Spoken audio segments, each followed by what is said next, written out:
people, welcome back to my channel. I hope you guys are doing real good. Guys, guess what? We're going to be making garri in the kitchen today. Let's go down to business, guys. The first thing is to peel your cassava as follows.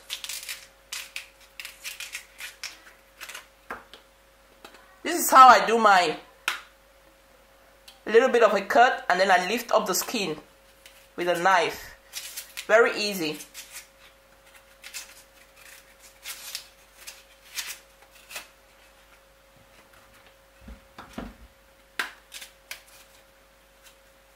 If you're abroad, you can get cassava from an African shop.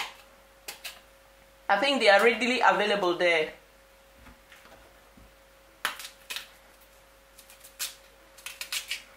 Oh, how I used to enjoy making garri at home with all the local equipments. Our grater, these sticks we used to use in tying our garri to make sure the water and starch are extracted, and also the stones we used in support. Transfer your cassava into a bowl and discard the peelings.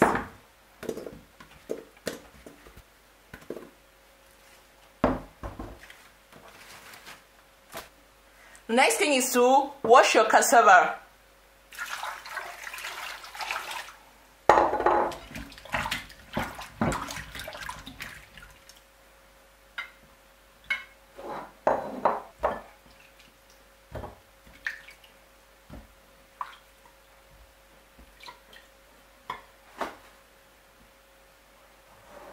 Transfer it into a bigger bowl.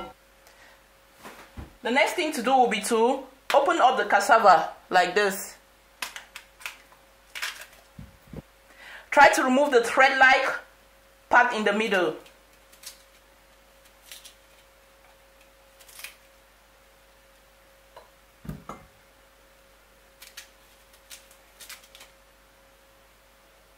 Discard.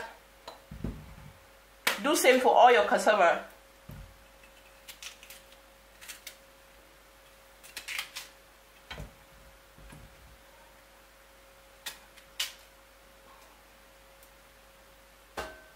So from this stage, you use a grater. This part of the grater is suitable for making garri. But we're not going to be using a grater today. We're going to ease our work by using a blender. So what we're going to do is further reduce the sizes of our cassava by chopping them down into pieces.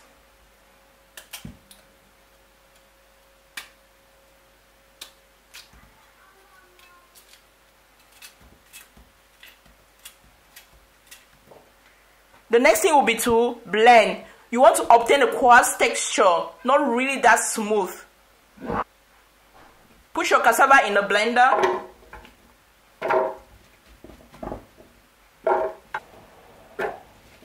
A little at a time. Put some water and blend.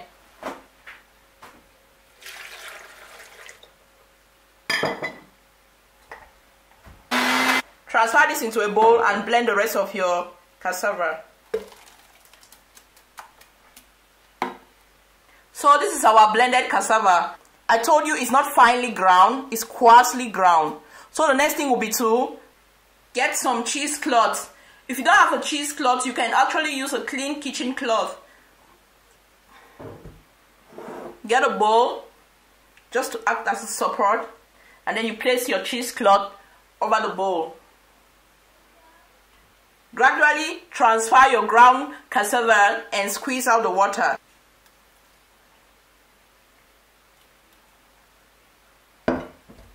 Gather everything up and squeeze out the water.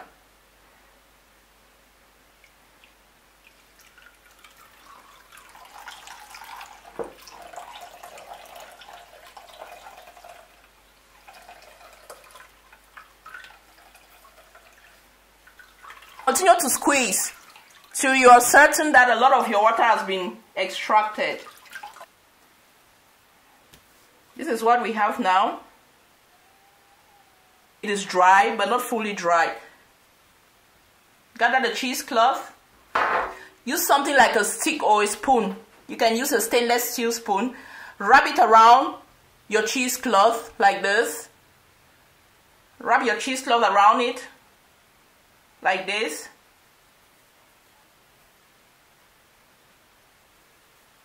This is what we used to do in Cameroon in those days. You can see the water draining out of it. So guys, first we're going to get a tray or a baking pan like this. Place a baking rack over it or anything that can help support your garri. Place our garri on it. Use something like a chopping board to place over our garri. And then we look for any weight in the house. Could be a heavy pineapple or a heavy watermelon since we don't have a stone.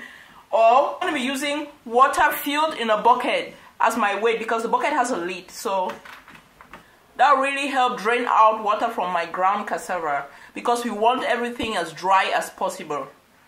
Alright guys, so I'm going to place my bucket of water over this. And then I will use the wall to support it overnight.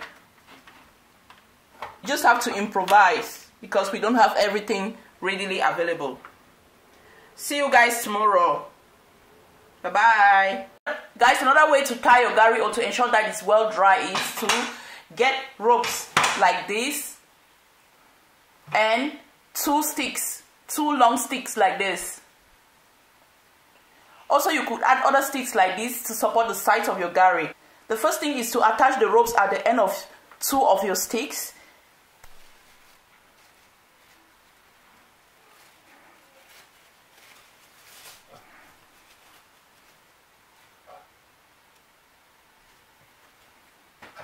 Put your garri in the middle.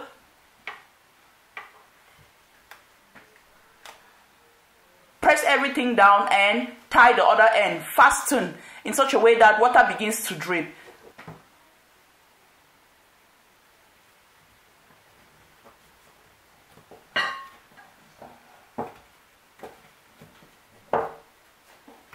Put it over a bowl and let that sit for 1 day or 2 days before you fry your garri. Make sure your garri is very dry before you fry it. It's very important. If you want to add the other sticks, then you add them on the sides like this. Like this.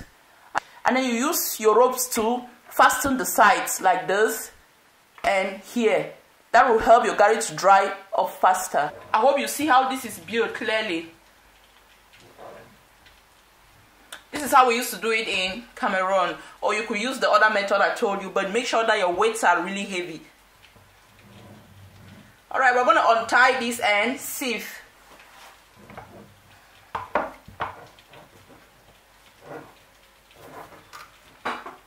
Let me show you guys the garri. Guys, my hands are well washed, so make sure yours are too. It's really dry. It's really dry. Really dry. So the next one I'm going to do is get a bowl and a sieve. Put your dry ground cassava in the sieve and sieve through. Like this.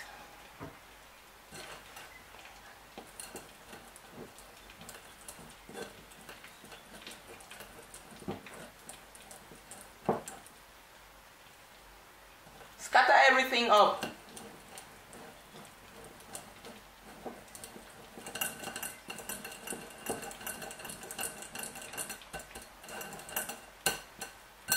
So this is what we have. Do this for the rest of your cassava. See you later. So this is what we obtain, guys, after sieving through. The next thing is to put a pan on the stove. Add a little bit of garri into your pan and begin frying. Do it on low medium heat, guys.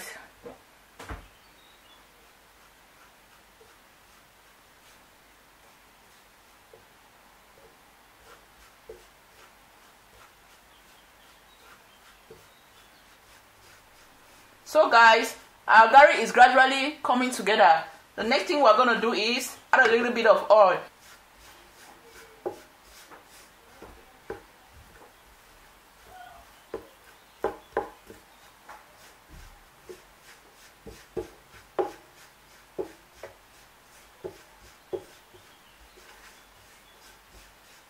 Guys, your garri is dry when it starts making this charred sound. You know it's really dry, and then you can take it off at that point. Transfer this into a flat plate and let it cool down. Yes, your Garri, guys. Spread it out so it cools down. Continue to fry the next batch.